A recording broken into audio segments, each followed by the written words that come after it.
Hello and welcome. So today I've got this mini badge that I made that I'm calling a TubeCube, and we're going to go through a process of building one of these. The mini badge consists of 4 separate boards. There's a backboard that contains a microprocessor, an AT-Tiny 1616, a bottom board that consists of a high voltage power supply which is capable of generating up to about 70 volts, but it's only going to be giving us about 25-30 volts. There's no feedback element in the high voltage power supply. We're just feeding it a 10 kilohertz signal of an adjusting the pulse width modulation in order to get the voltage that we want out of it, and we're not really checking that we're getting that voltage other than you can tell on the tube what the brightness looks like. There's a front board that contains the artwork, and then behind it is a high voltage switch.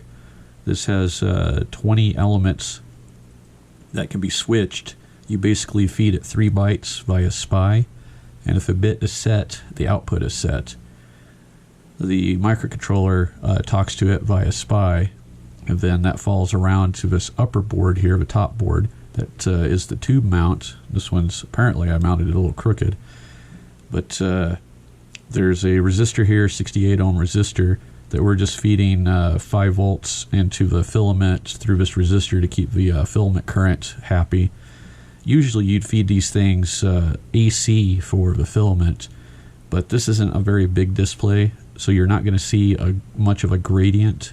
You really want the AC for like larger tubes, where if you're not feeding AC, you'll see a definite gradient where it'll be bright over here and it'll come dim over here, and the AC fixes that. There's some special chips out there. There's some discontinued chips that you can still get that are actually pretty reasonable, only about $1 or so a piece, but I just didn't really have the real estate to fit one of those in. Plus, I found that the little AC waveform chip, unless you get it just right, it tends to consume a lot of current. This isn't trivial as it is, but it's a little bit less power hungry. The tube itself is an IV17 VFD vacuum fluorescent display. These I bought off of eBay about a year ago, and a lot of like 16 or so of them out of Ukraine or Russia for about $2 a tube. They're not as popular as the Nixies, so they can still be had for a reasonable price.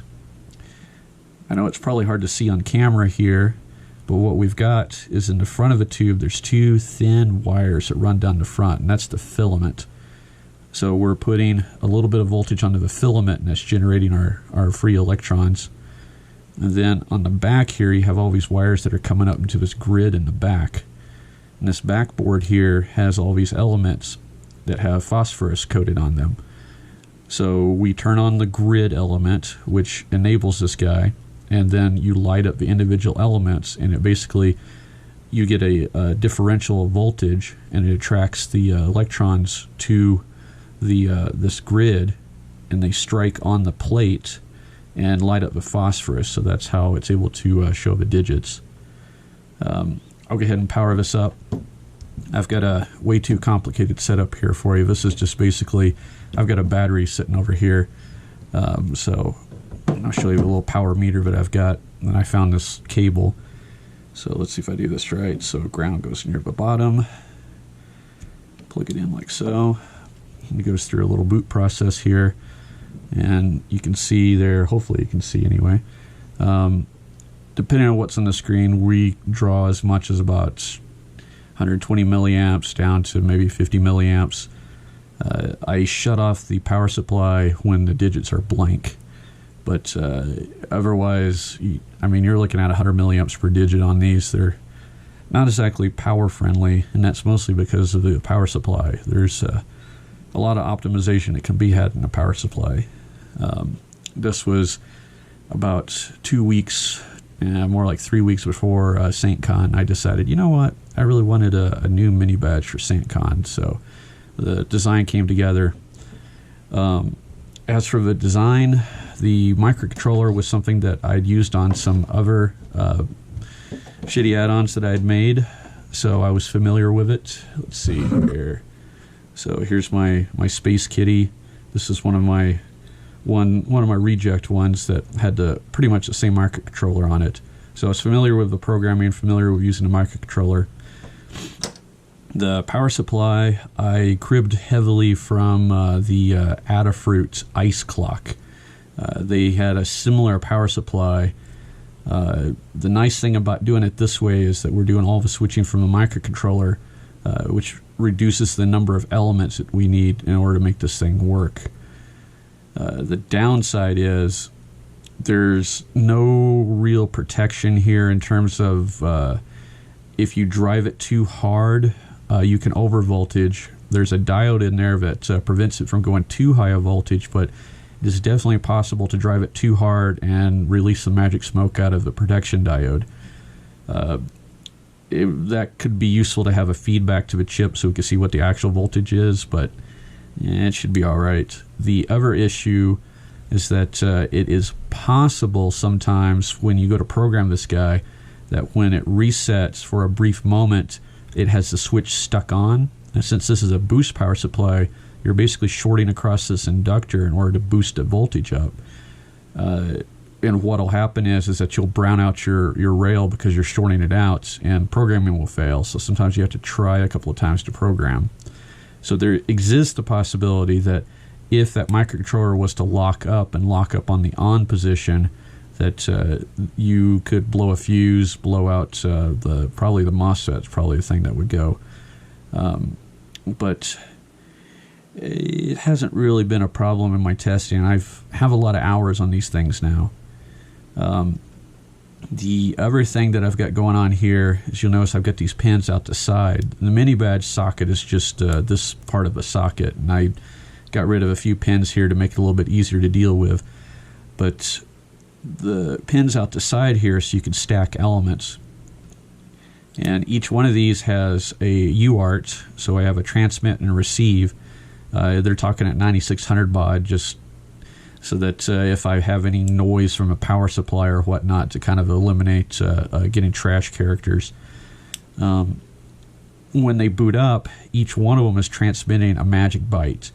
And they're all listening to receive a magic byte. So if the unit receives a magic byte, then it knows it's a slave device that's downstream. If a unit does not receive a magic byte within a second or so of boot up, then it assumes that it is the master on the string. And I have a table of strings that it just randomly picks a string and then starts clocking the data out.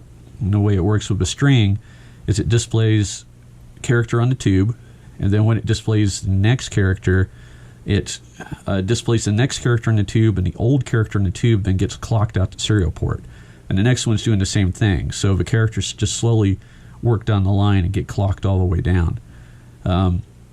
The detection happens for receiving data happens while they're hot too. So you could hot plug another one into the string, and if it detects data coming into the UART, it will automatically disable its master mode and fall into slave mode until you recycle the power on it.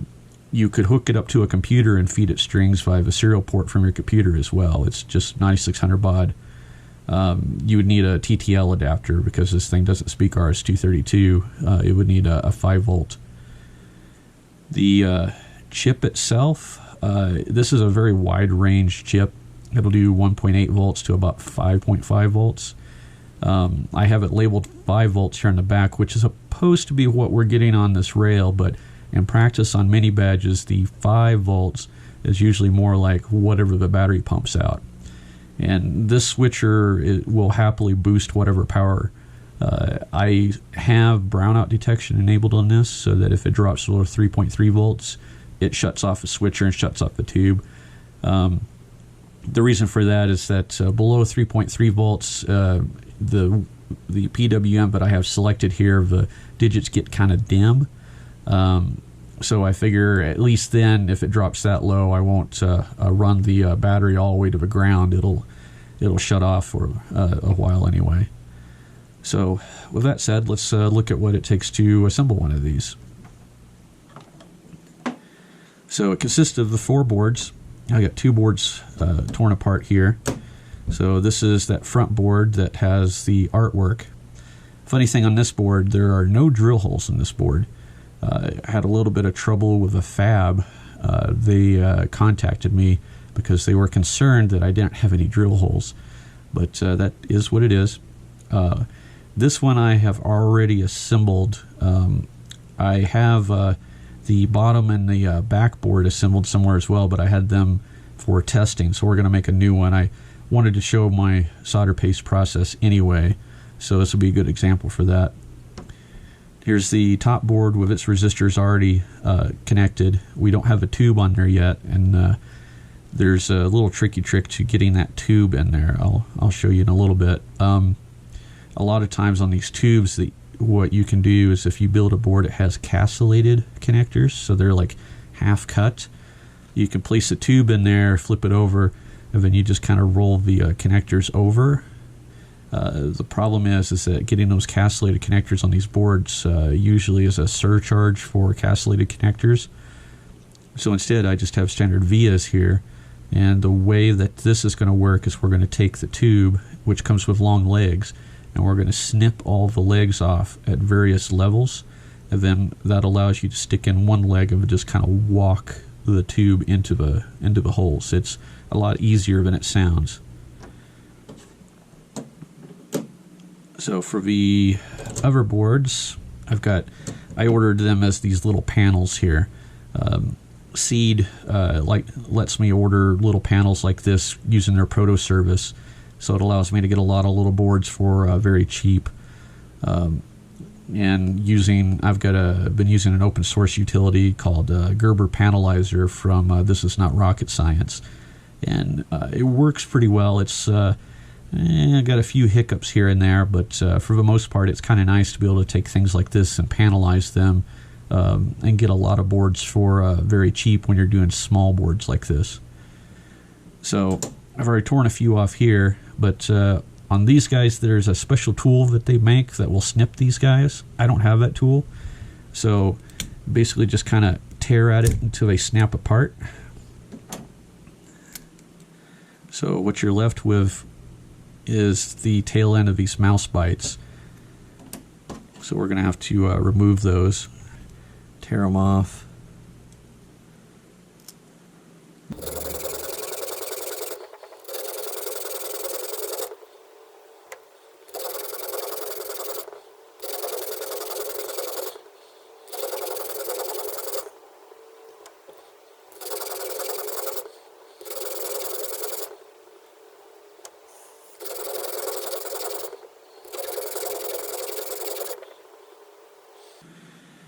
Okay, there's our board stack up. So what I like to do with my components once I get them in is I'll put the ref des on the bags, make it a little bit easier for me to figure out what goes where. So I'll go ahead and pull out the parts that I need here and just get them staged on my bench. This design is likely going to change. I didn't want to pay for the expense of a stencil and whatnot. So instead we're just going to hand apply some solder paste. And by hand apply, what I actually mean is I have a syringe here, and my soldering station has an air pump on it that allows me to feed this with just a foot pedal. So it's pretty easy to apply. You can do the same thing with a regular syringe. This particular solder paste, let me grab a jar. This is some AIM solder paste. This is their water soluble. A little note on solder paste here. So you hear no clean, and no clean means that you don't have to clean the flux off after you're done, which sounds like a good idea, except the problem with no clean, I wonder if there's any on here. There might be. I don't know what you can see. It doesn't look too bad here, but you'll see, like on your no clean, when you solder it, you'll end up with like these little gummy areas. Rosin is usually like pine sap or so you end up with these areas that are kind of like sticky, gummy, turn yellow. If you handle the board, you can feel the stickiness on your finger. To remove that, isopropyl alcohol will help, it'll get up mobile, but what usually end up happening with a no clean using isopropyl alcohol is that it'll clean off, but then it'll kind of coat your whole board, and your whole board will be tacky. So you'll have to scrub and scrub and scrub and scrub. There's some sapification products out there that basically take that pine sap and soapify it so that then the IPA can dissolve it off the board. The no clean flux apparently is like the most cleaned flux in board houses. Personally, when I'm doing this stuff, I far prefer to use the water soluble. The reason being is that water soluble usually has a little bit more activated flux, which means that you really should remove the flux once you're done. If you leave it behind, there's a chance that it could interact with the components on your board and corrode them. This stuff isn't terribly active. You can get away without cleaning it if you really want to. The nice thing is it does not leave sticky residue behind, and it being water soluble, isopropyl alcohol really is able to clean it off. So just an easy brushing of isopropyl alcohol and your boards are spotless. I would highly recommend that if you can, move your processes to using water soluble versus no clean. You'll definitely thank me for being able to get your boards nice and clean without having to deal with all that stupid solder paste, or the flux. How the heck do you put the solder paste on there? Well, the trick is that you don't have to put it on each little pad. What we're going to do is we're going to draw a line across all the pads and then place the component. The nice thing about your solder mask and whatnot is that when we heat this solder up, the solder is going to wet into the tinned areas there, and it's going to not stay in the areas that don't have tin. So it makes it really easy to work with. You'll be really surprised by how well this goes. This is definitely not a painful process, and if you're going to build very many boards, I would highly recommend just bite the bullet and go surface mount. This is a QFN 20, so there's 20 pins in that little bitty guy there. I've soldered up over 200 of these things so far this last DEF CON season, and didn't have any troubles with them. I had a few I had to come back and there was a little bit extra solder there, but I kind of had to tap the chip while it was on the hot plate just to push out a little bit of solder. A little bit of cleanup for the solder that kind of comes out the sides. But I didn't have any real issues with this. It worked really well. So, and this board is really simple. There's all this stuff you could pretty much just do by hand soldering. You don't really need to solder paste it, but we'll go through the process because I think it's still easier to do the solder paste method than it is to come in and try to hand solder all this. So we'll get the machine going here. It's kind of noisy, so bear with me and I'll bring you back when I've got it done.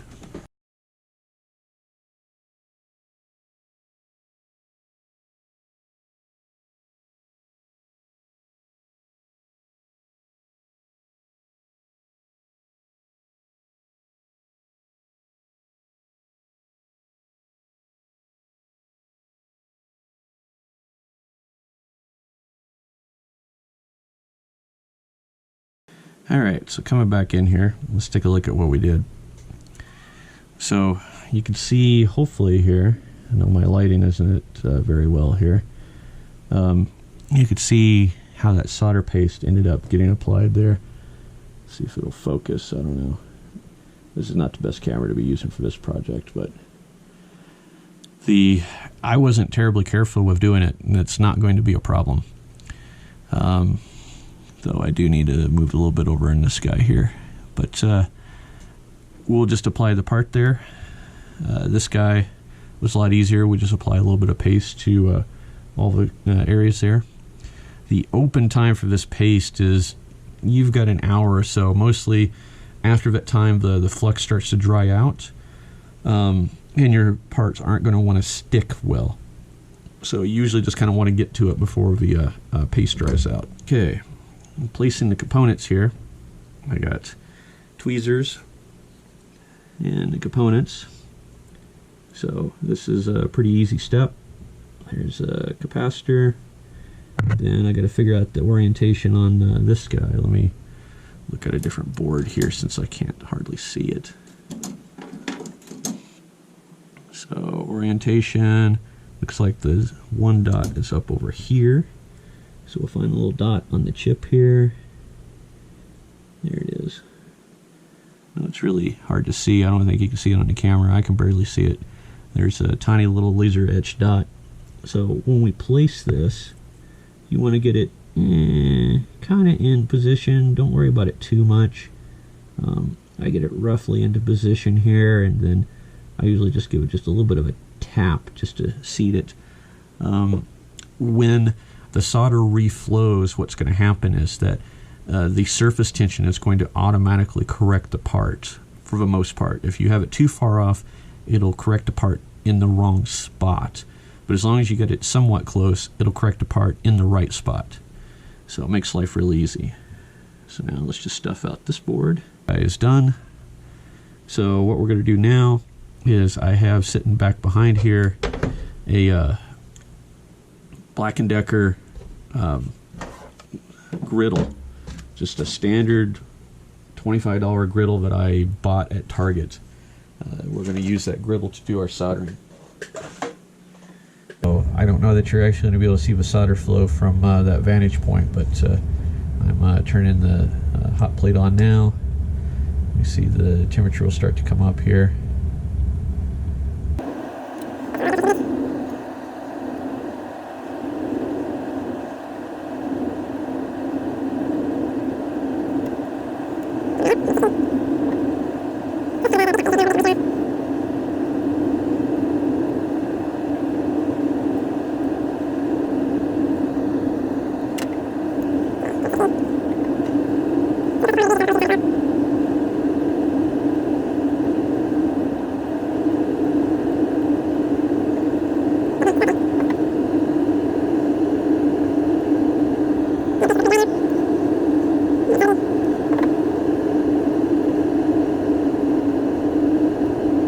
So solder's starting to flow right there, starting to see it go a little bit shiny.